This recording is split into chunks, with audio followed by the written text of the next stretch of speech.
Si vous êtes comme moi, vous avez probablement regardé beaucoup d'influenceurs financiers donner des conseils qu'ils jurent tous vous rendront riches. Et pourtant, d'une manière ou d'une autre, vous êtes dans une situation assez similaire à celle dans laquelle vous étiez au début. Eh bien, il s'avère qu'il y a en fait une raison à cela. Bien que je sois influenceur financier, j'ai presque cessé de suivre d'autres influenceurs. Cela peut paraître étrange, laissez-moi expliquer. En tant que personne à moitié dans la finance, je pense être bien placé pour en parler. Car mon contenu traite des finances et, pour l'autre moitié, du minimalisme, des habitudes et de l'amélioration de soi. Donc je suis suffisamment dans ce milieu pour comprendre comment ça fonctionne. Et il y a quelques éléments qui, honnêtement, compliquent là les choses. Graham Stephan, par exemple, affirme que le meilleur moyen de gagner de l'argent est d'en parler. En plus, les contenus financiers sont les mieux payés sur YouTube, avec le gain par 1000 vues le plus élevé. Voici 2 vidéos, l'une sur l'argent, l'autre sur le minimalisme. Comme tu le vois, mes gains avec chacune sont très différents. Si je voulais seulement maximiser mes gains, je ne parlerais que d'argent, comme beaucoup le font. Ils recyclent et font du putaclic avec le même contenu, sans partager leur propre expérience.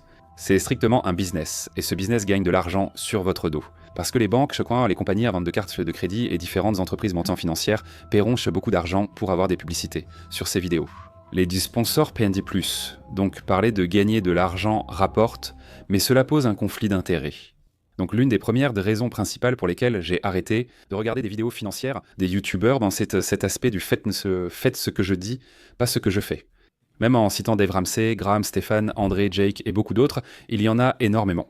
J'en ai même parlé un peu, mais il y a cette idée que les gens parlent du Roth IRA, investissez dans un Roth IRA. Et quand vous aurez 65 ans, vous serez un millionnaire, et c'est tout à fait vrai. Mais la plupart des choses qu'ils vous recommandent de faire, comme investir dans un Roth, ce n'est pas vraiment comme ça qu'ils ont gagné de l'argent. En réalité, ils ne font pas cela. Leur entreprise leur rapporte des millions de dollars par an. Il leur serait absolument impossible d'en arriver là où ils sont aujourd'hui. En faisant les choses guidées qu'ils vous disent Tim Ramsey de faire, à moins qu'ils ne vous disent de créer une entreprise. Si vous travaillez de 9 à 5, vivez frugalement et investissez en bourse. Dans le marché boursier. Vous n'aurez jamais 10 millions de dollars, ni probablement 5 millions, mais peut-être entre 1 et 2 millions.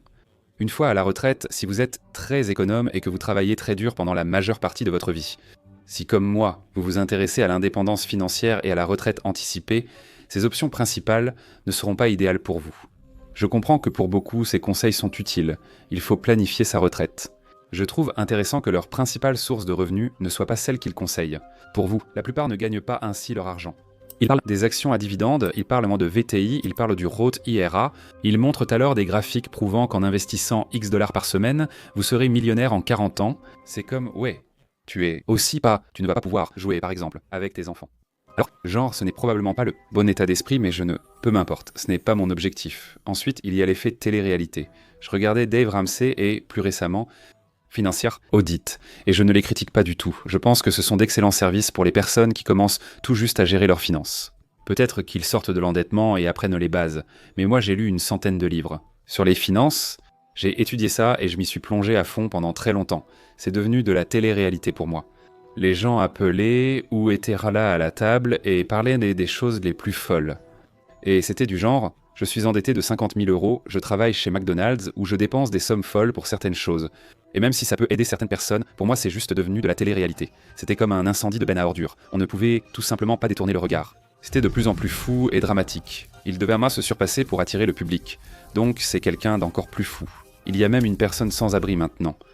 Ça va trop loin et je n'évoluais pas en regardant ça. J'étais diverti mais mes finances ne progressaient pas.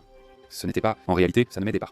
Alors qu'en fait, après avoir littéralement regardé 1 ou 2 épisodes, tu sais à peu près tout ce qu'ils vont dire. Mais ensuite, il y a le sang, le feu et la destruction. Section. Et bien sûr, tout cela doit se passer à une table avec un éclairage dramatique. Ce n'est pas très dramatique. Voilà. Au cours des dernières années, pour maintenir les vues, les gens ont dû commencer à faire du clickbait. Et ils en font beaucoup. Encore une fois, aucun reproche à ces personnes. Ils ont gagné plus d'argent que je n'en gagnerai jamais. Ils ont énormément de succès. J'ai simplement arrêté de les regarder parce que ça revient vraiment à l'effet télé-réalité où ça devient des infos financières. C'est la Chine prend le contrôle du monde, les États-Unis déclinent. Ce politicien est horrible. Les choses deviennent folles. Des titres accrocheurs, des miniatures de tape à l'œil, du feu, du soufre ou une personne maléfique aux yeux barrés de croix rouge. Après 12 minutes de vidéo, on conclut souvent que les choses ne sont finalement pas si graves. Il y a eu quelques événements, mais le drame était exagéré et je me suis fait avoir plusieurs fois. J'ai complètement cessé de suivre l'actualité et de regarder les infos dans ma vie, si un événement important survient. Ma famille et mes amis m'en parlent souvent. Je suis passionné par certaines choses, simplement parce que je le sais. La négativité et la peur attirent, comme on le voit aux infos durant la pandémie ou les élections. Ce n'est jamais à propos de quelque chose de positif qui se passe, parce que ça n'attire pas les regards. C'est toujours à propos de choses négatives et de rabaisser l'autre camp, peu importe qui ils sont, contre qui nous sommes. Je ne veux tout simplement pas de ça dans ma tête, honnêtement. Mais ce qui est vraiment agaçant, c'est que ça marche tellement bien. Si je souris sur une miniature, ma vidéo marche moins bien que si j'ai l'air triste en regardant à gauche. Dans ce cas, sur ma tasse, elle fonctionne mieux. C'est aussi pour ça que j'ai arrêté de regarder. Pas tous les influenceurs financiers, mais une grande majorité d'entre eux qui ne font que du putaclic. Je me suis tourné vers des personnes qui appliquent réellement leurs conseils. Des journées plus réalistes, des personnes réelles qui parlent vraiment de ce qu'elles vivent au quotidien.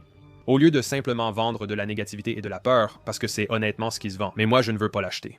Je ne dis pas d'arrêter de suivre les influenceurs financiers, ils sont utiles. Il faut juste veiller à progresser et ne pas stagner. C'est pourquoi, personnellement, je me suis vraiment mis à lire des livres cette année. Et c'est aussi pour ça que j'ai commencé à faire autant de critiques de livres sur cette chaîne. Je lis environ un livre par semaine, donc j'en ai beaucoup qui arrivent. Pour moi, c'est en 8 à 12 minutes de vidéo. Il n'y a qu'une quantité limitée d'informations vraiment précieuses que tu peux mettre dans une vidéo, contrairement à un livre où tu peux apprendre énormément de choses. Les gens y consacrent beaucoup plus de temps. Et pour moi, en tout cas, ce contenu long format a tendance à m'aider un peu plus. J'essaie de prendre ces idées et de les partager avec vous. Je pense aussi ne pas être le seul à en avoir marre de ces putaclics. J'ai discuté avec des créateurs de contenu financier qui cherchent à éviter le sensationnalisme et à explorer d'autres solutions.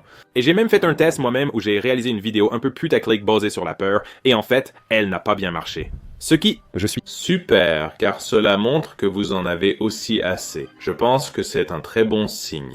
Et même sur mon autre chaîne, qui propose un peu plus de ces documentaires sur des sujets sérieux, j'essaie toujours de trouver un moyen de les présenter d'une façon qui ne soit pas alarmiste, mais qui fonctionne quand même. Et tout cela arrive à cause des spectateurs. C'est à cause de ce sur quoi les gens cliquent réellement. Cette vidéo était un peu négative, ce qui explique son succès. Je voulais toutefois finir sur une note plus positive. Je ne crois pas que YouTube soit mauvais. En réalité, YouTube a changé ma vie de 2 façons.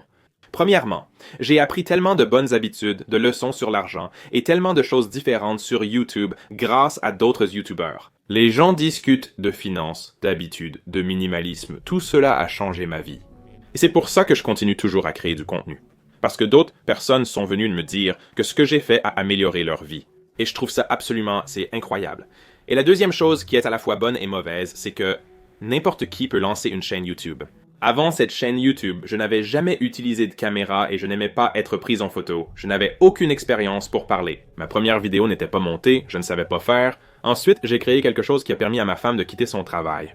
Ça m'a permis de ne passer que 2 à 5 heures par semaine sur ma chaîne et de gagner plus que je n'ai jamais gagné. Avoir un impact significatif sur la vie des gens est à la portée de tous. Je crée une formation et un coaching YouTube. Si lancer une chaîne vous intéresse, inscrivez-vous à la liste d'attente ci-dessous. Je veux vous éviter des années de stress et vous fournir les outils pour créer et monétiser rapidement une chaîne YouTube sans y consacrer trop de temps. Le projet est en cours, mais cliquez sur le lien ci-dessous. J'espère que cela vous sera utile. Et j'aimerais Entendre vos avis sur l'état de YouTube. Oui, ce sont les principales raisons pour lesquelles j'ai arrêté de regarder du contenu financier. Si cela vous a plu, abonnez-vous. Regardez cette excellente vidéo ici. À la semaine prochaine.